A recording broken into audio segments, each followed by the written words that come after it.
Okay, we've talked about aggregation for a while now and how good it is.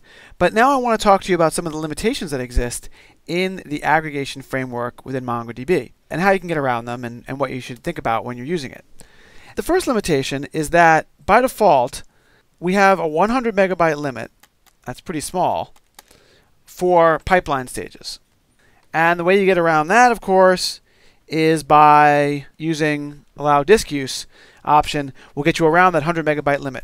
But unless you specify that option to aggregation, you will be limited to that 100 megabytes, and you will find that your queries will not come back if they're very large and they have large intermediary results in the grouping or the sorting stages. All right, that's the first limitation. Second limitation is that if you decide to return the results in one document, then there can be a 16 megabyte limit.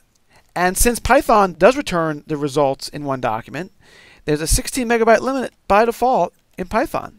And we saw an easy way around this one, and that's, of course, to simply set cursor equal to this empty document.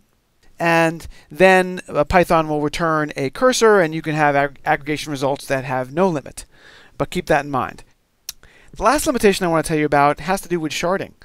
So in a sharded system, as soon as you use a group by or a sort or anything that requires looking at all the results, then what will happen is that the results will be brought back to the first shard. So let me talk a little bit more about that. A sharded system has multiple shards, and this might be shard 0, shard 1, shard 2, shard 3, and shard 4. And in fact, each of these shards may be a replica set. So there may be multiple MongoDBs standing behind this one. So all this represents, let's say, a 3-node replica set that is a single shard. And each of these might be like that. So I'm not going to draw them in, but they're probably all like that.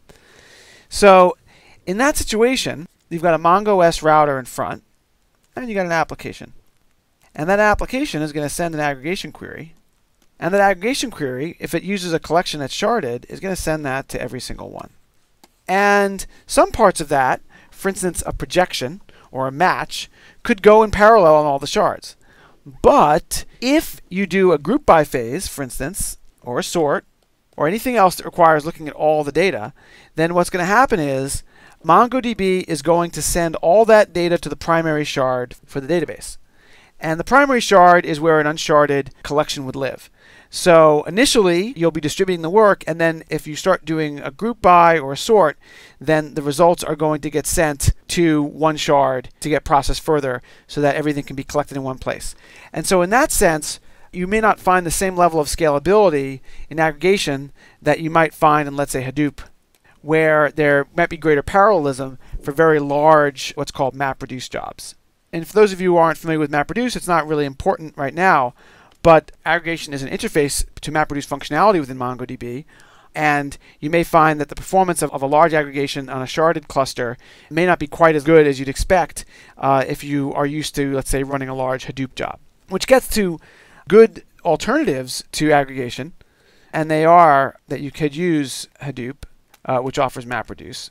Of course, you'd have to get your data out of MongoDB and into Hadoop, which you could do using the Hadoop connector. So the Hadoop connector could be used to do that. And there's also another MapReduce functionality built into MongoDB, which has several limitations. It's a little bit older, and I actually would not recommend using this. So I don't recommend this, except for very simple stuff. But I generally don't recommend the MapReduce functionality built into MongoDB. Aggregation is a better choice. So use aggregation, not the MapReduce functionality. But you could also use Hadoop as an alternative to aggregation, but you'd have to get the data out of MongoDB and essentially into HDFS or use our connector to connect the two. So, all right, those are the limitations of the aggregation framework in a nutshell.